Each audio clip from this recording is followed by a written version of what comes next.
Hello, I'm Louise Sheldon and I'm here today with food intolerance expert Deborah Manners. Okay, so what type of tests are available for perhaps finding out about your food intolerances? We get that one as well. We get asked this one. There are 5 types of tests. Of course, you can go to the doctor and have blood tests. And that might lead the doctor to say, oh, okay, we have a bit of an inconclusive result here. I really need to send off some more blood to have some more tests on that. So you can end up having a series of blood tests.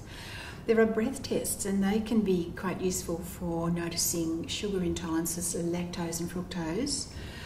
There are biopsies as well, which is reasonably serious. You go to a specialist and have it's an intestinal biopsy, and it's a little piece of tissue taken from the intestine. They tend to be looking for markers of gluten intolerance with that one.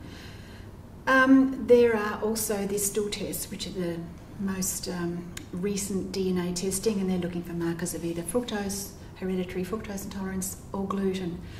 There's also the journal method, that's the 5th one. And it's really easy and it's accurate and it's so simple. Anybody can do it. You can actually, in theory, you can use a 50-cent exercise book from the newsagent. All you have to do is write down your symptoms and the food you ate, and then you've got this record. So as long as you're recording it in some fashion. Okay. So now out of all those tests that you mentioned, which would be the most accurate?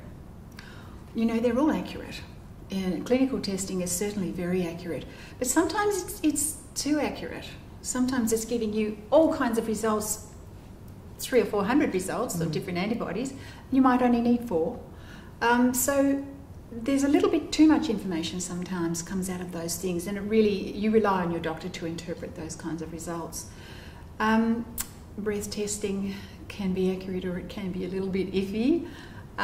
We get a lot of people writing to us who've had the breath test, and everybody I've ever heard of who has a breath test for fructose intolerance turns up positive. Well, I'm not a great statistician, but I really don't see that as being a realistic outcome. But it can be an indicator, sure.